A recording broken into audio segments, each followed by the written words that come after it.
يحس بالدنيا أريد أعيش له لحظة بلا هم وثلاثمية أبي تتحقق.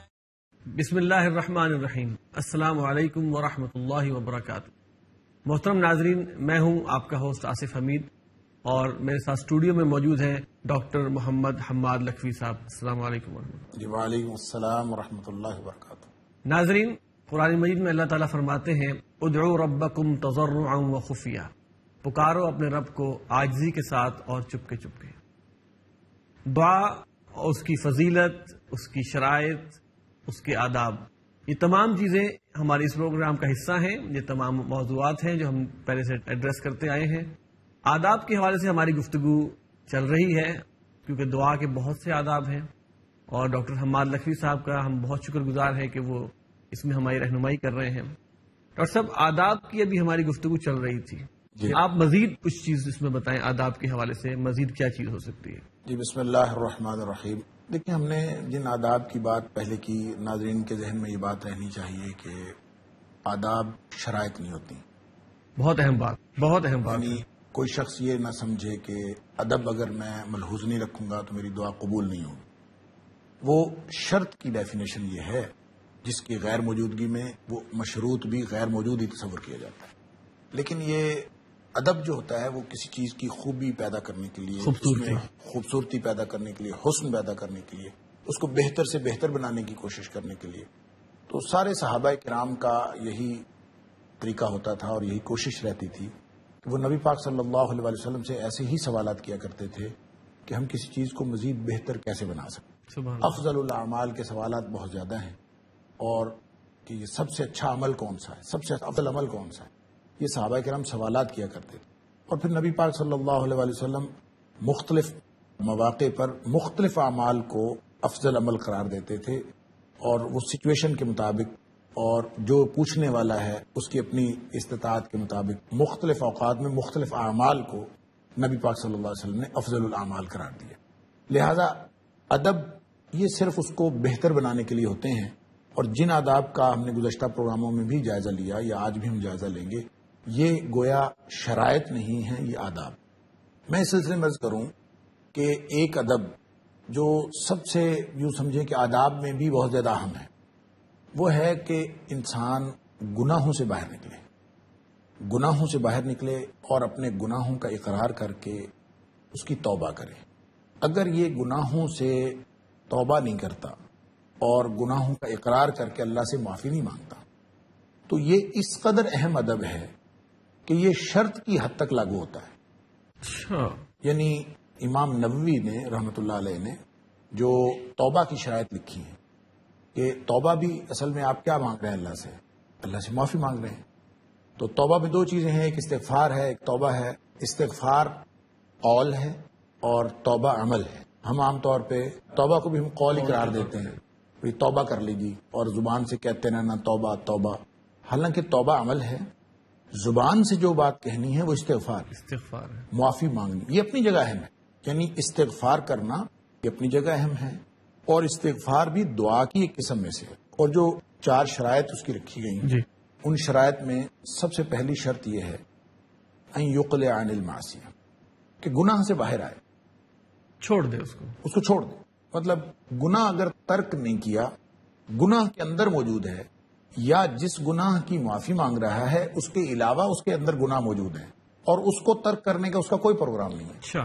یعنی ایک کی معافی مانگ رہا ہے کہ یا اللہ یہ گناہ مجھ سے ہو گیا اور اس گناہ کے بارے میں کانشیس بھی ہے کہ اس سے یہ غلط ہوا ہے، پچھتاوا دل میں ہے اور اس کی معافی مانگ رہا ہے. اور مجھے یوں لگتا ہے کہ ہم سب جب اللہ سے معافی مانگتے ہیں نا تو کوئی نہ کوئی گناہ ہمارا ایسا ہوتا ہے جس کو ہم چھپا کے رکھتے ہیں اور یوں ہے جیسے ہم اللہ سے بھی چھپا رہے ہیں کہ ہم اس گناہ کی توبہ نہیں کر رہے ہوتے.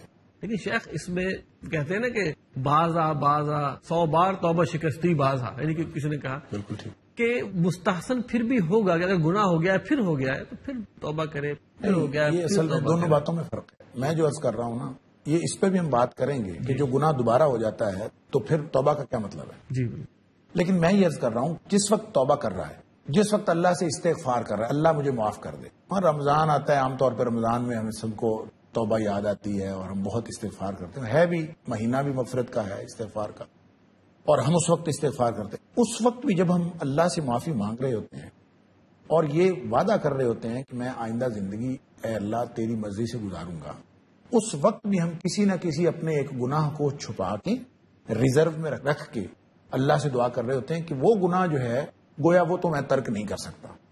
ہر ایک کے اندر کوئی نہ کوئی یہ ایک ایسی کھوٹ موجود ہے جو اخلاص کے بھی منافی ہے اور دعا کے آداب کے بھی منافی ہے اور توبہ کی جو بنیادی شرائط ہے. بہت ہی ایک نفسیاتی طور پر آپ نے بہت ایک اہم پوائنٹ کی طرف توبہ کی جو بنیادی شرائط ہیں اس میں سے گویا ایک ہمیشہ مفقود رہے گی. توبہ ادب ہے دعا کا, اور توبہ کی جو بنیادی شرائط ہیں اس میں یہ شرط ہے کہ سارے گناہوں سے, ہر گناہ سے باز آئے, اور ہر گناہ سے باز آنے کا طریقہ کار یہ ہے کہ وہ ان یقلع عن المعاصی, گناہ کی زندگی سے باہر آ جائے, ہر چیز چھوڑ دے. اگر یہ اس نے نہیں چھوڑا تو اس کا مطلب اس نے تو توبہ ہی نہیں کی. جب توبہ نہیں کی تو دعا کا ادب پورا نہیں ہوا. نہیں, وہ تو حدیث ہے شیخ کہ کلو بنی آدم خطاؤن وخیر الخطائین التوابون. تو یہاں خطاؤن کا یہ مطلب تو نہیں کہ وہ ایک دفعہ کریں گے پھر فارغ ہو جائے پھر دوبارہ بھی ریپیٹ کر سکتے. میں یہ عرض کرتا ہوں اصل مسئلہ پتہ کیا ہے, خطا کار دو قسم کے ہوتے ہیں, گناہ گار دو قسم کے ہوتے ہیں. ایک گناہ گار وہ ہوتے ہیں جن کو میں کہتا ہوں دماغی نوعیت کے گناہ گار ہوتے ہیں, ٹھیک ہے, جو سوچ سمجھ کے, سمجھدار گناہ گار جو سوچ سمجھ کے گناہ کرتے ہیں کہ خیر ہے یہ چھوٹا سا گناہ ہے, دنیا اتنے بڑے بڑے گناہ کر رہی ہے تو میں یہ چھوٹا سا گناہ کر لوں تو کیا فرق پڑے گا. پوری طرح تھنک اوور کر کے, سوچ سمجھ کے, اس گناہ کی نوعیت کا تجزیہ کر کے کہ یہ بہت چھوٹا گناہ ہے اور اس سے کوئی خاص مجھے نقصان نہیں ہوگا, اس طرح سے گناہ کرتا ہے. اور وہ پلاننگ کے ساتھ دماغ سے سوچ سمجھ کے جب یہ گناہ کرتا ہے تو اس کو گناہ کے بعد وہ پورا کانفیڈنٹ ہوتا ہے, اس کو کبھی ندامت نہیں ہوتی, اس کو کبھی پشیمانی نہیں ہوتی, کبھی توبہ کا موقع نہیں ملتا, کیونکہ اس نے پہلے سوچ لیا ہوتا ہے اور پورے اعتماد کے ساتھ وہ کرتا ہے. اور ایسے گناہ گاروں کو کبھی توبہ نصیب نہیں ہوتی. دوسرے گناہ گار وہ ہیں جو اللہ سے وعدہ کرتے ہیں کہ یا اللہ میں نے کوئی گناہ نہیں کرنا, چھوٹے سے چھوٹا گناہ جو ہے اس سے بھی ڈرتے. نبی پاک صلی اللہ علیہ وسلم نے فرمایا جو مومن ہے نا وہ چھوٹے سے گناہ کو بھی پہاڑ سمجھتا ہے کہ یہ میرے سر کے اوپر پہاڑ آ جائے گا, اور جو کافر اور منافق ہے وہ بڑے بڑے گناہوں کو یوں سمجھتا ہے جیسے ناک پہ مکھی بیٹھی ہے.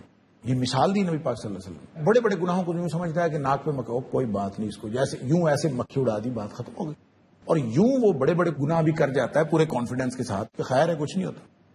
اس کو نہ پچھتاوا ہوتا ہے, جو بنیادی شرط ہے توبہ کی ان یندم علی فعلہ, کہ اس کے جو ہے وہ ندامت اور شرمندگی اور پشیمانی کا مظاہرہ کرے, اور پھر اس کے بعد اللہ سے وعدہ کرے ان یعزم اللہ یعود الیہا ابدا, کہ وہ دوبارہ کبھی اس گناہ کی طرف نہیں آئے گا, یہ عزم کرے. اچھا یہ عزم تو بعد کی بات ہے, پچھتاوا ہی نہیں ہوتا اس کو. لیکن دوسرا گناہ گار وہ ہے, خطا کار تو سب ہیں جی, کلو بنی آدم خطا, بالکل. دوسرا خطا کار وہ ہے جو اللہ سے طے کرتا ہے, وعدہ کرتا ہے یا اللہ میں پوری زندگی کوئی گناہ نہیں کروں گا, نہ کوئی چھوٹا نہ کوئی بڑا, لیکن گناہ اس سے بھی سرزد ہوتا ہے, ہو جاتا وہ کرتا نہیں ہے, جان بوجھ کے نہیں کرتا.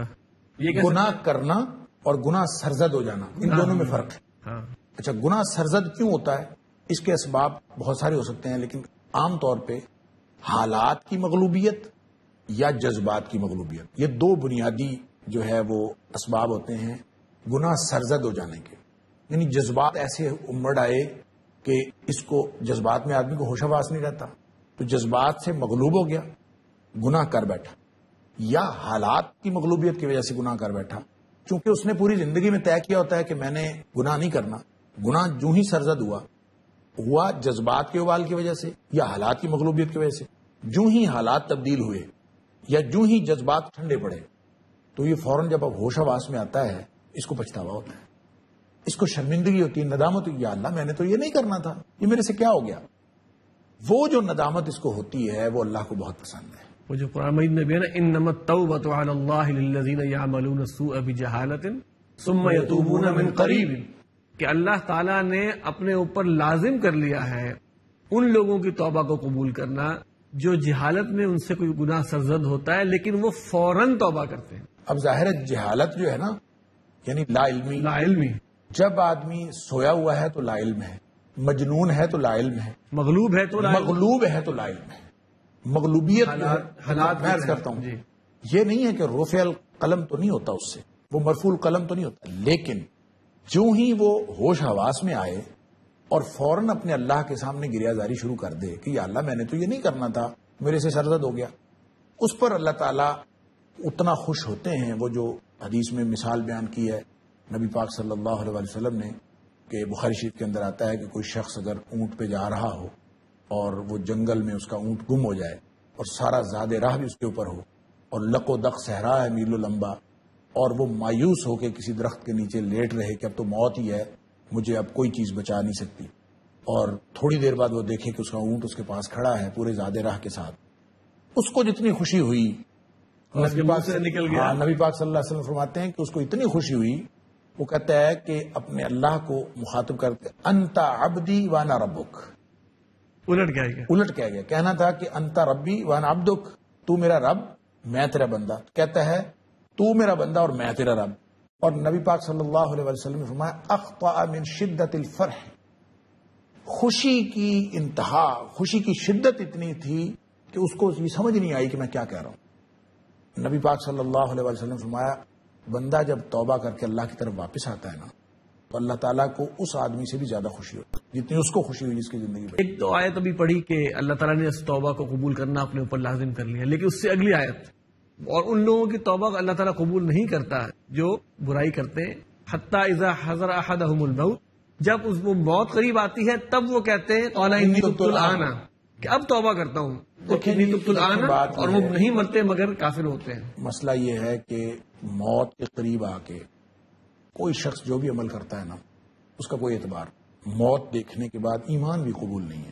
یہ وہ تو فرعون کو بھی کیا کہا؟ ڈبکی لگی تھی تو اس نے فوراً کہہ دیا تھا آمنا برب موسیٰ و ہارون، تو اگر اس وقت کا ایمان قبول ہوتا تو وہ بھی بچ جاتا، لیکن اس وقت نہیں ہے، اس وقت توبہ بھی نہیں قبول ہوتی. جب موت آ گئی تو پھر اس وقت تک کوئی چیز قبول نہیں ہوتی. یہ اس سے پہلے کہ معلم یغرغر جو ہے کہ جب کہ نبی وہ پاک صلی اللہ علیہ وسلم فرمایا ان اللہ تعالی یقبل توبۃ العبد ما لم یغرغر، جب تک یہاں تک نرخرے سے آواز نہیں نکلتی نا، یعنی نزع جان نکلتی، نزع کی آواز، اس وقت تک اللہ تعالیٰ توبہ قبول کرے. یعنی توبہ کا دروازہ کھلا ہوا ہے اور یہ واپسی کا دروازہ، یہ ذہن میں رکھنا چاہیے، یہ واپسی ہے. یعنی آدمی کہیں نکل گیا، بات اصل میں ہو رہی تھی دعا کی قبولیت کے حوالے سے. دعا قبول کیوں نہیں ہوتی؟ ایک شخص جو ہے وہ جو خطا کار ہے نا، خسارے خطا کار ہے، جو جذباتی خطا کار ہے یا حالات کی مغلوبیت کی وجہ سے خطا کار ہے نا، اس کا تو ایک سسٹم ہے معافی کا. ساری زندگی یہ گناہ کرتا رہے، اس سے گناہ ہوتا رہے، اس سے گناہ ہوتا رہے، کرتا نہ رہے، کرتا نہ رہے، اس سے ساری زندگی گناہ ہوتا رہے. اللہ تعالیٰ اس کے سارے گناہ معاف کرتا رہتا ہے. مسلم شریف کی وہ حدیث ذہن میں آنی چاہیے کہ جب یہ گناہ کرتا ہے نا تو پھر اپنے اللہ سے کہتا ہے اللہ انی اذنبت ذنبا فاغفر لی، اللہ میں گناہ کر بیٹھا ہوں تو مجھے معاف کر. تو اللہ تعالیٰ فرشتوں سے پوچھتا ہے کہ فرشتوں دیکھو یہ کیا کہہ رہا ہے، اس کو یقین ہے کہ اس کا ایک رب ہے اور اس کو معاف کر دے گا، اور اس کو یہ بھی یقین ہے کہ اگر اس نے معاف نہ کیا تو مجھے پکڑ لے گا. اس یقین کے ساتھ یہ مجھ سے معافی مانگ رہا ہے. تو فرشتے کہتے ہیں یا اللہ اس کو یقین ہے اسی لیے تو آپ سے مانگ رہا ہے. تو اللہ تعالیٰ فرماتے ہیں فرشتوں گواہ ہو جو میں نے اس کو معاف کر دی. لیکن تھوڑی دیر بعد پھر گناہ کر بیٹھتا ہے، وہی سرزد ہونے والی بات، سرزد ہو. پھر گناہ سرزد ہوا، پھر وہ یہی کہتا ہے، پھر ندامت ہوئی یا اللہ میں نے تو نہیں کرنا تھا. تو پھر دوبارہ اللہ تعالیٰ وہی فرماتے ہیں کہ اس کو یقین ہے کہ اللہ تعالیٰ پھر معاف کر دے گا. اللہ، تو اللہ تعالیٰ فرماتے ہیں میں نے اس کو پھر معاف کر دیا. یہ صغائر کی بات. اچھا میں یہ عرض کروں، اس کا مطلب دیکھیں جو جس سے ہوتا ہے نا سرزد گناہ، وہ صغیرہ ہو یا کبیرہ ہو، اس کی معافی جو ہے اس کی نوعیت وہی ہوتی ہے، نوعیت وہی ہے، ٹھیک. وہ واپس آتا ہے فوراً. یہ واپسی ہے. یعنی یہ نہ سمجھیں کہ یہ میں نے عرض کیا یہ عمل ہے. زبان سے اللہم اغفر لی کہہ لینا یا رب اغفر لی کہہ لینا وہ استغفار ہے، اور اس کی اپنی اہمیت ہے دین میں. نبی پاک صلی اللہ علیہ وسلم میں 100 دفعہ کرتا ہوں تم بھی کیا کرو، یا 70 سے زیادہ دفعہ کرتا ہوں. انی لا استغفر اللہ 70 ایک دفعہ تو ہے 70 سے زیادہ دفعہ، ایک دفعہ ہے 100 دفعہ کرتا ہوں، تو 100 بھی 70 سے زیادہ ہوتا ہے. تو تطبیق اس میں یہ ہے کہ 100 دفعہ نبی پاک صلی اللہ علیہ وسلم اگر استغفار فرماتے تھے جن کا گناہوں کے ساتھ تعلق ہی کوئی نہیں تھا، تو ہم امتی جو بہت گناہ گار ہیں ہمیں دن میں کتنی دفعہ ہم 7 دفعہ نہیں کرتے. ہمیں کتنا دفعہ استغفار کی ضرورت پڑتی ہے لیکن ہم نہیں کرتے. مسئلہ یہ تو زبان سے کہنا ہے، زبان سے کہنے کی اپنی اہمیت ہے کہ اللہ تعالیٰ نے اس کے لیے بہت ساری جو ہے وہ انعامات کا اعلان کیا ہے کہ جو میرے سے معافی مانگتا ہے، لیکن یہ جو توبہ ہے یہ تو بالکل ایسے ہی واپسی ہے جیسے آدمی کسی ایک جگہ سے دوسری جگہ چلا گیا اور اس جگہ سے پھر یہ واپس آنا چاہتا ہے تو کوئی راستہ اس کو نہ ملے اگر، لیکن وہ جو حدیث ہے 99 قتلوں والی، اس میں جو الفاظ ہے نا کہ وہ جب گیا تھا عالم کے پاس، راہب کے پاس، وہ کہتا ہے حل لہ من توبۃ، کہ کیا کوئی واپسی کا رستہ ہے؟ اور راہب نے کہہ دیا لا، واپسی کا رستہ کوئی نہیں. اس کو غصہ آیا، اس نے اس کو بھی قتل کر دیا، فکمل بہ مئۃ، 100 پورے کر دیے. لیکن پھر وہ کہتا ہے حل لہ من توبۃ، واپسی کا کوئی دروازہ ہے. گویا اس کا تعلق واپسی کے ساتھ ہے. اور وہ جو اللہ تعالیٰ نے قرآن میں ارشاد فرمایا ہے کہ یا ایھا الذین آمنوا توبوا الی اللہ توبۃ نصوحا، اس کا معنی یہ نہیں کرنا کہ استغفار کرو، معافی مانگو، توبہ کرو. اس کا مطلب یہ ہوگا واپس آ جاؤ. تابا الا، واپس آنا بندے کا اللہ کی طرف، واپس آ جاؤ. اور واپسی میں یہ عرض کروں آصف صاحب، کسی کو اگر کہا جائے کہ واپس آ جاؤ تو کس کو کہا جاتا ہے واپس؟ یہ خطاب از خود ایک بات کی طرف اشارہ کرتا ہے کہ جو شخص جس شہر کا رہنے والا نہیں، اس کو اگر وہاں سے بلایا جائے، آپ کو کوئی شخص نیو یارک سے بلائے اور کہے کہ آ جاؤ، واپس آ جاؤ، کتنی عجیب بات ہے. عجیب بات. جو جگہ آپ کی اپنی تھی وہ جگہ آپ چھوڑ چکے ہیں، اور آپ کو واپسی کا جو خطاب جو بھی کوئی شخص کرے گا اس کا مطلب یہ ہے کہ چھوڑی ہوئی جگہ پہ واپس بلا رہا ہے. تو اللہ تعالیٰ جب مومنوں کو کہتا ہے کہ توبوا الی اللہ توبۃ نصوحا، تو اس کا صاف مطلب ہے کہ مومن اپنی جگہ چھوڑ چکے ہیں، اور جو جگہ چھوڑ چکا ہے اس کو اللہ تعالیٰ فرما رہے ہیں کہ واپس آ جاؤ. سبحان اور یہ وہ مقام ہے کہ اگر انسان اس جگہ پہ رہے، پاؤں پھسلتا ہے ادھر، یہ واپس کھینچ لیتا ہے، ادھر پھسلتا ہے پھر واپس کھینچ لیتا ہے، پوری زندگی کی ایک جد و جہد ہے، آن گوئنگ پروسیس ہے. گناہوں کا مسلسل اقرار، ادراک، اور اس پر اللہ تعالیٰ سے استغفار اور ان کو پھر چھوڑنا واپسی، عملاً واپسی. اور عملاً چھوڑنا. ڈاکٹر صاحب، توبہ کے حوالے سے جو بات چل رہی تھی تو ایک آیت قرآن مجید کے ذہن میں آئی ہے، بلا من کسب سیئۃ واحاطت بہ خطیئۃ، کیوں نہیں جس کسی نے کمائی ایک برائی اور اس برائی نے اس کا احاطہ کر لیا، فاولئک اصحاب النار هم فیہا خالدون، وہ لوگ جہنم والے ہیں اور اس میں رہیں گے ہمیشہ ہمیشہ. یہ کس خطا کا ذکر ہو رہا ہے؟ لیکن یہ وہ خطا ہے کہ چھوٹی چھوٹی غلطیاں جو مسلسل انسان کرتا رہتا ہے، یعنی چھوٹے گناہ، صغیرہ گناہ جو ویسے معمولی ہیں، لیکن وہ گناہ مسلسل کرنے کی وجہ سے، کوئی بھی چھوٹا گناہ اگر تسلسل کے ساتھ کیا جائے تو وہ گناہ ایک کبیرہ سے بھی بڑھ جاتا ہے. دائمی گناہ گار ہے نا، ہر وقت گناہ کی زندگی میں. تو یہی تو میں عرض کر رہا ہوں کہ دعائیں جس سے مانگنی ہیں اس کو پہلے ثبوت تو دو کہ اللہ میں تیرا ہوں اور مجھ سے جو تیری نافرمانی سرزد ہو رہی ہے میں اس پر شرمندہ ہوں. اس کو یہ ثبوت پیش کر دو اپنی واپسی پر. اور اگر یہ ثبوت کوئی پیش نہیں کرتا، چاہے وہ صغیرہ گناہ میں مبتلا ہے اور مسلسل کر رہا ہے، وہ گناہ بھی کبیرہ گناہ ہوگا. صغیرہ گناہ پہ اصرار اس کو کبیرہ بنا دیتا ہے، اور اس کا گناہ بھی اتنا ہی ہے، اس کا وبال بھی اتنا ہی ہے جیسا کبیرہ گناہ کا. اچھا شیخ، آپ یہ بتا رہے تھے توبہ کی شرائط. آپ نے فرمایا نمبر 1 ندامت ہو، نمبر 2 سب سے پہلی تو بات ہے کہ وہ چھوڑ دے، اس کو، اس سے باہر نکلے، باہر نکلے. یقلع عن المعاصی، پہلی شرط یہ ہے. پہلی شرط ہے کہ جہاں اس کا پاؤں پھسلا ہوا ہے نا، ہاں، کیچڑ میں گھس گیا ہے، ٹھیک ہے جی، تو پہلی شرط یہ ہے کہ کیچڑ سے باہر تو آئے نا. چلے ایک. دوسری ہے ان یندم علی فعلہ، کہ اس کو اس کے اوپر شرمندگی ہو گئی، یا اللہ میں نے تو وہاں نہیں جانا تھا، یہ غلط ہو گیا. ندامت ہو، شرمندگی ہو، پچھتاوا، ندامت، شرمندگی، توبۃ نصوحا کا معنی بھی یہ ہے. اور تیسرا یہ ہے کہ ان یعزم اللہ یعود الیہا ابدا، کہ میں کبھی واپس ادھر نہیں آؤں گا، یہ عزم کرے. یہ ارادہ کرے. یہ یعنی توبہ کی شرط میں یہ بات موجود ہے کہ دوبارہ میں یہ گناہ نہیں کروں گا. اگر اس کے پاس یہ شرط اگر مفقود ہے، میں عرض کر رہا ہوں کہ توبہ یا اقرار گناہ ادب ہے دعا کا، ٹھیک ہے، لیکن یہ شرائط ہیں توبہ کی. ہم دعا کے ریفرنس سے ہٹ کے بھی بات کریں تو بہت اہم بات ہے. میں وہی عرض کر رہا ہوں کہ اس کو آپ دعا کے ریفرنس سے بھی اگر بات کریں جی، تو یہ گویا جو توبہ ادب ہے دعا کا، اور یہ توبہ کی شرائط ہے، یعنی توبہ ہوتی ہی نہیں تو اس کا مطلب یہ ہوگا کہ اس کی اہمیت اور زیادہ ہو جاتی ہے. جی. انسانی زندگی میں گناہوں کی موجودگی میں انسان کی توبہ قبول ہو ہی نہیں سکتی. گناہوں کی موجودگی میں توبہ قبول نہیں. ہم ایک گناہ سے توبہ کر رہے ہوتے ہیں، دوسرے گناہ کے اندر ملوث ہوتے ہیں، بالکل، یعنی گناہ کے اندر موجود ہو کے ہم دوسرے گناہوں سے توبہ کر رہے ہوتے ہیں. ایسے گناہ گاروں کی توبہ تو پھر اللہ تعالیٰ قبول نہیں کرتا. تو تیسرا یہ کہ یہ عزم کرے کہ میں کبھی واپس نہیں آؤں گا. اور چوتھی شرط یہ ہے کہ اگر کسی آدمی کا حق مارا ہوا ہے, کسی بھی حقوق العباد میں سے کسی کا حق تلف کیا ہوا ہے, تو وہ حق واپس کرے. اور جب تک وہ حق واپس نہ کرے اس وقت تک اس کی توبہ قبول نہیں ہوتی. یہ 4 شرائط ہیں. اگر حقوق العباد ہوں تو 4 ہیں, اور اگر صرف حقوق اللہ تلف ہوئے ہوں, گناہ حقوق اللہ سے تعلق رکھتا ہو, تو پھر 3 ہیں شرائط. یہ شرائط ہوں گی تو توبہ قبول ہوگی, اور توبہ قبول ہوگی تو پھر اچھا یہ واپسی ہے نا, میں عرض کر رہا تھا سمجھیں کہ ایک ایسا نقطہ ہے اس میں کہ نبی پاک صلی اللہ علیہ وسلم یہ واپسی کا جو دروازہ کھلا ہے نا, دیکھیں اس کا اندازہ کیجئے جو 99 قتل کر کے تو پھرتا تھا در در پہ کہ حل لہو من توبتن, واپسی کا کوئی دروازہ ہے؟ تو کسی راہب نے کہہ دیا نہیں ہے, کسی عالم نے بتایا کہ ہاں ہے. اس امت کے لیے اللہ کریم نے واپسی کا دروازہ کھلا رکھ دیا. ما لم یغرر, جب تک موت نہیں آتی اس وقت تک واپسی کا دروازہ کھلا ہے. اور کہ یہ جو واپسی کا دروازہ کھلا ہے نا, یہ رحمت للعالمین نبی پاک صلی اللہ علیہ وسلم انتخاب ہے جس کی وجہ سے یہ دروازہ کھلا ہے. روایت میں یہ ہے نبی پاک صلی اللہ علیہ وسلم سے کفار مکہ نے یہ مطالبہ کیا تھا کہ آپ اپنے اللہ سے دعا کریں کہ صفا پہاڑی سونے کی بن جائے. اچھا.